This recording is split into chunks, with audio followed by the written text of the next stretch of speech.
साथी और प्यारे विद्यार्थी, एक बार सारे सावधान बैठेंगे। मैं ये चाहता हूं कि हम जो बता रहे हैं कम से कम उसको आप 5 मिनट सुने। अब उसको गुनेंगे वो तो आप पे डिपेंड करेगा, निर्भर करेगा। प्यारे विद्यार्थियों, कुछ बातें मैं आपको बहुत स्ट्रिक्टली बताता हूं। सबसे पहली और इंपॉर्टेंट बात यह है कि हमने मानव जीवन में इस धरती पर अपना जो शरीर है उसको लेकर के आए हैं। भगवान और माता पिता की कृपा से हम ऐसे परिवार में या ऐसे सामाजिक संस्कारों में पैदा हुए हैं जो आपके लिए अच्छा सोचते हैं। मैं ऐसा इसलिए कह रहा हूं कि आप जिस शिक्षण संस्थान में पढ़ रहे हैं, इसका प्रथम सत्र है यहां गंगापुर में। टैगोर तो बहुत सालों से चल रही है, लेकिन कहीं ना कहीं आपके अभिभावक या आपके जो संरक्षक है वो इस बात को अच्छे से समझता है कि शिक्षा मनुष्य जीवन के लिए बहुत जरूरी चीज है, और शायद इसी कारण आप इस विद्यालय में पढ़ रहे हैं। अगर उनके मन में एक शंका होती कि मेरा बालक, मेरी बिटिया कहीं ना कहीं कमजोर है पढ़ने में, या मैं नहीं चाहता, या शिक्षा का महत्व नहीं है, तो आप प्रथम वर्ष कम से कम इस स्कूल में नहीं होते।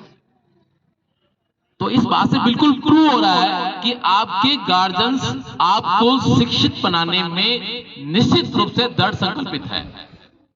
अब आपको समझ रहा है। 3 बातें आप मेरी ठीक से समझो। आपके जीवन के निर्माण में 3 चीजें इंपॉर्टेंट है। पीछे वाले बच्चे देखे मेरी तरफ। आपके जीवन में, आपके जीवन निर्माण में 3 चीजें महत्वपूर्ण है। सबसे पहले आपके माता पिता, नंबर 1 आपके पेरेंट्स, क्योंकि आप जो कुछ बनने वाले हैं, आप जो कुछ हासिल करने वाले हैं, उसमें सबसे बड़ा योगदान किसी का होगा तो वो आपके पेरेंट्स है। अब दूसरी बात यह है कि जो सबसे इंपॉर्टेंट हमारे जीवन में है, तो हमें भी सबसे ज्यादा इंपॉर्टेंस देनी है। तो आज ये तय कर लो कि मेरे जीवन में मेरे भगवान, मेरे आइडल, या मैं जो कुछ भी करना चाहता हूं वो मेरे माता पिता के लिए करना चाहता हूं। मैंने कई बार बच्चों को एग्जाम्पल दिया है। अगर भगवान निर्णय कर ले, 2 लोगों को खड़ा कर ले, एक आपके पेरेंट्स और एक आपको, और भगवान ये ऑप्शन दे कि आप दोनों में से एक को इस धरती से जाना है, तो माता पिता कभी नहीं चाहेंगे कि उनकी संतान को किसी प्रकार का नुकसान हो। इससे यह साबित होता है कि वो 2 लोग अपना धन, अपना समय, और यहां तक कि समय आने पर आप खुद का जीवन भी आपके लिए त्याग कर सकते हैं। सोचना क्या है कि ऐसे 2 लोग हैं हमारे जीवन में जो अपना सब कुछ आपके लिए दांव पर लगा सकते हैं, और वो कौन है? आपके माता पिता। हाथ खड़े करो जो जिनको ये लगता है कि मैं मेरे माता पिता के लिए कुछ भी करने के लिए तैयार हूं। हाथ खड़े करो, देखिए। हाँ, हाथ खड़े रखना है। अब आपको हाथ खड़े खड़े संकल्प लेना है कि मैं अपने जीवन में ऐसा कोई काम नहीं करूंगा, चाहे वो शिक्षा से संबंधित है, चाहे अनुशासन से संबंधित है, चाहे आपके चरित्र से संबंधित है, चाहे समाज में रहन सहन से संबंधित है, चाहे आपके भाषा से संबंधित है, जिससे मेरे माता पिता को कोई ये कह दे, प्रत्यक्ष अथवा अप्रत्यक्ष, कि पता नहीं किस प्रकार के घर में पैदा हुआ है, पता नहीं किन लोगों ने इसको जना है। क्या तय करना है? शिक्षा, अनुशासन, सामाजिक व्यवहार, चरित्र, इसमें कोई खोट नहीं आए, जिसके कारण आपको नहीं, किसको सुनना पड़े? अपने माता पिता को। जिस बच्चे को यह लगता है कि मैं इन 4 चीजों में खरा उतरूंगा, और जब तक यानी मेरे जीवन को भी दांव पर लगाना पड़े, और उसके लिए मेरे माता पिता का नाम करने के लिए मैं अपना जीवन भी त्यागना चाहूं तो त्याग दूं, लेकिन मेरे माता पिता का नाक, उनका सर, उनका नाम, उनका अभिमान, उनका स्वाभिमान कभी झुकने नहीं दूंगा। अगर आपने ये तय कर लिया तो आप दुनिया के श्रेष्ठ संतान है। नीचे कर लो हाथ। तो सबसे पहले क्या बनना है? श्रेष्ठ संतान बननी है। क्या बनना है? क्योंकि हमारा इस धरती पर सबसे पहला पैर जब हमने रखा तो किस रूप में रखा? संतान के रूप में। किस रूप में रखा? तो हमें सबसे पहले क्या बनना है? श्रेष्ठ संतान वो कौन है? जो अपने माता पिता के स्वाभिमान की रक्षा करते हैं। और मेरे माता पिता का स्वाभिमान यह है कि मेरे कारण कोई भी व्यक्ति प्रत्यक्ष अथवा अप्रत्यक्ष मेरे माता पिता को कमजोर नजर से नहीं देखे। समझ आ गई सबके बात? तो पहला हमारे जीवन का इंपॉर्टेंट पार्ट कौन है? आपके पेरेंट्स, हमारे पेरेंट्स। उसके बाद एक व्यक्ति के निर्माण में कि व्यक्ति कैसा बनने वाला है, उसका जीवन कैसा होगा, समाज और राष्ट्र के लिए वो क्या करने वाला है, ये इस बात पर निर्भर करता है कि उसकी शिक्षा किस प्रकार की हो रही है। जिस प्रकार से किसी पौधे को या किसी फसल को उगाने से पहले एक खेत तैयार होता है, कोई भी पौधे से लगने वाले फल या फसल से होने वाला उत्पादन इस बात पर निर्भर करता है कि उसकी बुआई किस खेत में हुई है। सेम उसी प्रकार आपका जीवन मतलब आपका समाज और देश के लिए क्या योगदान होने वाला है, ये इस बात पर निर्भर करता है कि आपकी शिक्षा कैसे हुई है। अब शिक्षा की मैं एक परिभाषा बताता हूं आपको, सब ध्यान से सुनेंगे। शिक्षा का मतलब यह होता है कि आपके अंदर जो सबसे श्रेष्ठ है उसको बाहर निकालने की प्रक्रिया ही शिक्षा है। किसी विद्यार्थी के अंदर सबसे श्रेष्ठ जो क्षमता और गुण है उसको आपके बाहर लाने की प्रक्रिया को ही क्या कहते हैं? शिक्षा कहते हैं। पुस्तक इसलिए पढ़ी जाती है, विषय का अध्ययन इसलिए किया जाता है कि आपको एक क्रम मिल जाए कि आप अपने करियर का निर्माण कर सकें। बल्कि वास्तव में करना क्या है, आप में जो क्षमता है, आप बहुत अच्छे लेखक हो सकते हैं, कवि हो सकते हैं, वैज्ञानिक हो सकते हैं, इंजीनियर हो सकते हैं, डॉक्टर हो सकते हैं, साहित्यकार हो सकते हैं, एडवोकेट हो सकते हैं, शिक्षक हो सकते हैं, जितने भी इस धरती पर प्रोफेशन है। और हो सकता है ईश्वर ने आपको कोई ऐसा गुण दिया हो जो उस प्रोफेशन के लिए सबसे श्रेष्ठ है। उस गुण को बाहर निकालने की प्रक्रिया ही क्या है? शिक्षा है।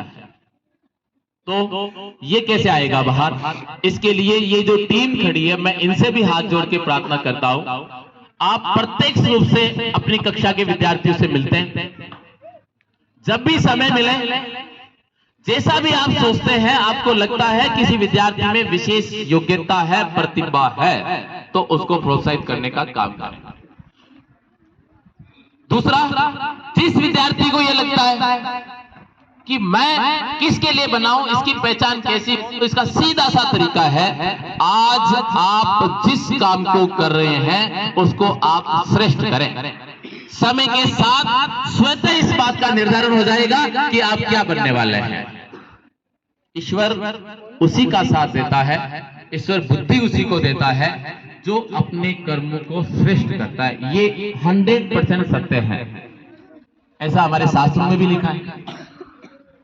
तो दो बातें हो गई, पहला माता पिता और दूसरी शिक्षा, और तीसरा सबसे बड़ा योगदान है वो आपके शिक्षकों का है। यानी हम तो तीसरे नंबर पे हैं।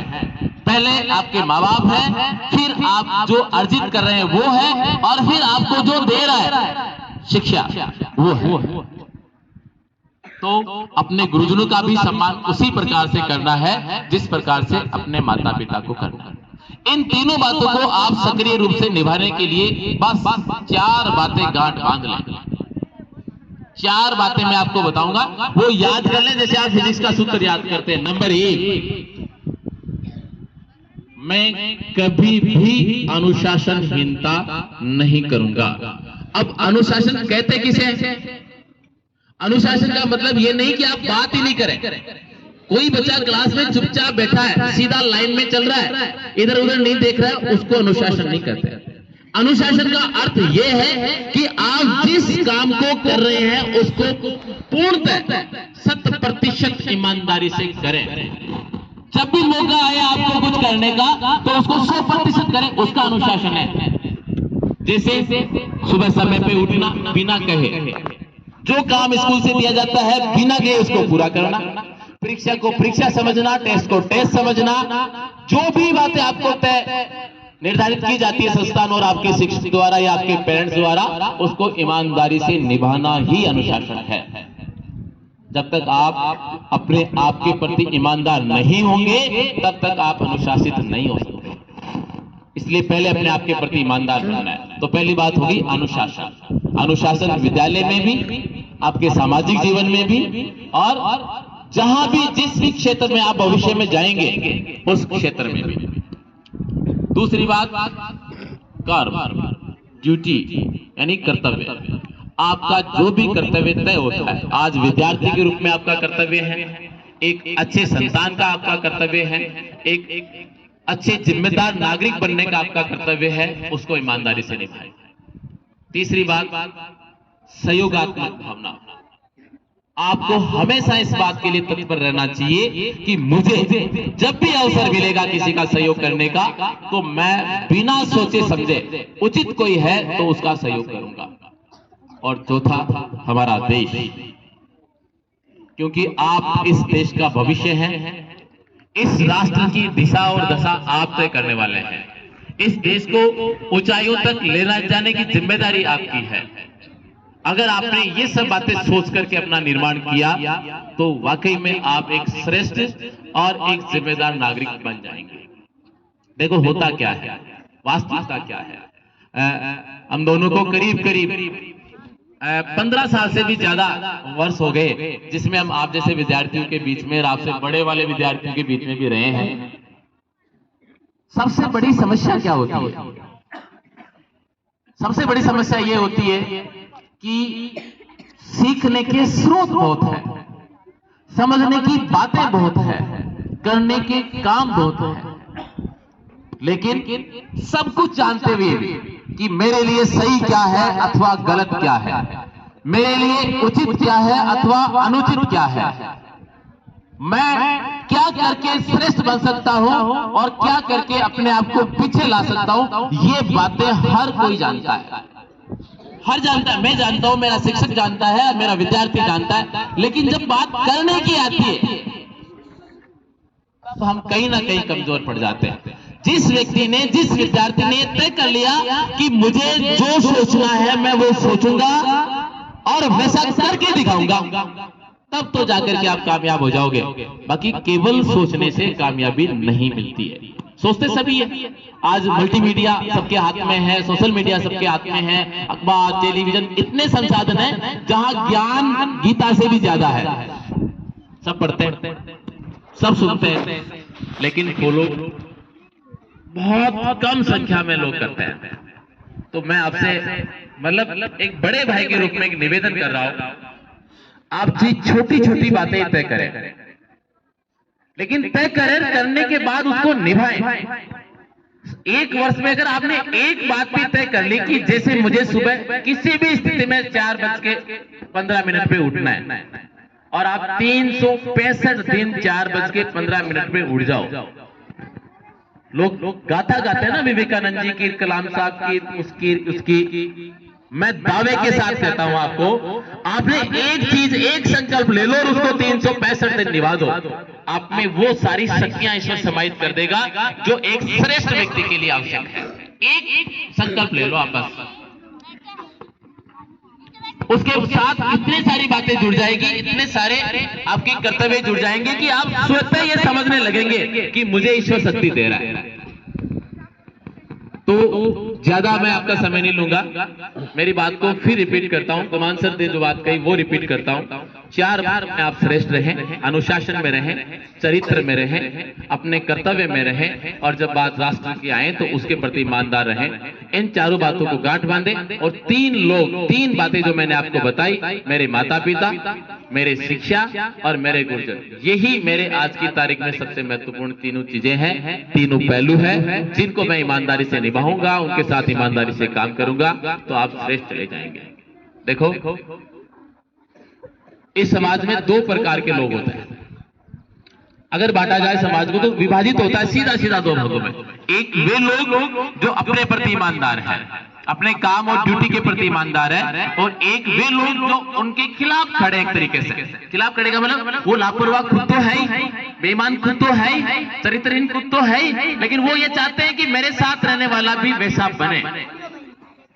और ये मानव स्वभाव है, आपकी गलती नहीं है, ये मानव स्वभाव है कि कोई भी खराब बात सीखना बहुत आसान है, लेकिन कोई भी अच्छी बात अपनाना और सीखना बहुत मुश्किल काम है। आपने कई सारी कहानियां सुनी होगी, फिल्में देखी होगी, सीरियल देखे होंगे, पुस्तकें पढ़ी होगी, जिनमें बहुत सारे लोग होते हैं, लेकिन सारांश जब उसका आता है, अंत जब होता है, तो हीरो एक ही होता है। हीरो एक ही होता है। आप कोई पुस्तक पढ़ेंगे, किसी की जीवनी पढ़ेंगे, तो उसके जीवन में बहुत सारे लोग थे, लेकिन अंततः एक आदमी उभर करके सामने आता है। ऐसा क्यों? हर कोई श्रेष्ठ तो करना चाहता है, लेकिन क्यों नहीं कर पाता? उसका एकमात्र ये कारण है, हम सिर्फ सोचते हैं, करते नहीं। तो आपको जो बात अच्छी लगे उसके बारे में विचार करना है, सोचना है, फिर एक धागे से गांठ बांधनी है। आपको पता है हमारी संस्कृति में एक प्रथा है कि हम किसी बड़े देव स्थान पर जाते हैं, आपके यहां पता नहीं, तो उस मंदिर में, उस देव स्थान पे एक धागा, एक मौली का धागा बांध करके आते हैं और एक विष तय करके आते हैं या नारियल बांध करके आते हैं। अपनी अलग अलग परंपराएं। ये धागा बांधने वाली, ये गांठ लगाने वाली बात भगवान के सामने हम कर रहे हैं, बताएं क्यों? इसका कारण यही है कि आपने जो सोचा ना, उसको दृढ़ संकल्पित करके काम करना है, उसको संकल्प मानना है। संकल्प का मतलब ये होता है कि मैंने जो तय कर लिया उसमें कोई कमी नहीं आएगी। चलो तो आज मेरे साथ आप 3 संकल्प लो। सारे सावधान बैठेंगे, चाहे तो मेरे शिक्षक बंधु भी ले सकते हैं। पहला संकल्प, मैं किसी भी परिस्थिति में अपनी ईमानदारी को नहीं खोऊंगा। ईमानदारी के 3 पहलू, चरित्र, कर्तव्य और माता पिता, उनके साथ कभी धक्का नहीं करूंगा। पहला संकल्प क्या है? ईमानदारी। किसके प्रति? चरित्र के प्रति, कर्तव्य के प्रति और अपने गार्जियंस के प्रति। दूसरा संकल्प, मैं ऐसा कोई कर्तव्य नहीं करूंगा, ऐसा कोई कार्य नहीं करूंगा जिससे किसी भी प्राणी को कष्ट हो। मनुष्य नहीं, किसी भी प्राणी को कष्ट हो, मैं ऐसा कोई काम नहीं करूंगा। इसका संकल्प लो। तीसरा, मेरे को ईश्वर ने जो भी सामर्थ्य दिया है, मैं जिस भी प्रकार की योग्यता क्षमता रखता हूं, आवश्यकता पड़ने पर मैं जो भी निडी होगा उसकी मदद करूंगा। और चौथा संकल्प, मैं ईश्वर को साक्षी मान करके इस बात का संकल्प लेता हूं कि मेरा जो जीवन होगा उसमें जब भी आवश्यकता पड़ेगी तो मैं इस राष्ट्र निर्माण में अपना सहयोग करूंगा। मैं पुनः दोहरा रहा हूं, पहली बात ईमानदारी, दूसरी बात आपने जो भी संस्कार लिए हैं उसको निभाना, तीसरी बात मददगार बनना और चौथी बात राष्ट्र के लिए कुछ करना।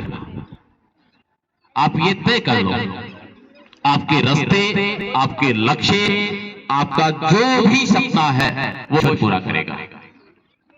तो मैं अंत में परमपिता परमेश्वर से प्रार्थना करता हूं कि इस टेगोर परिवार का प्रत्येक सदस्य, वो किसी भी रूप में है, चाहे ड्राइवर है, चाहे पियोन है, चाहे शिक्षक है, चाहे विद्यार्थी है, आप मेरे परिवार के उन सब सदस्यों को सद्बुद्धि दें, आत्मबल दें और ऐसा कुछ करने की शक्ति दें जिसको करने के लिए वो बने हुए हैं। तो आप खुश रहें, स्वस्थ रहें और कामयाब हो। इस प्रार्थना के साथ मैं अपने सब समाप्त करता हूं। धन्यवाद।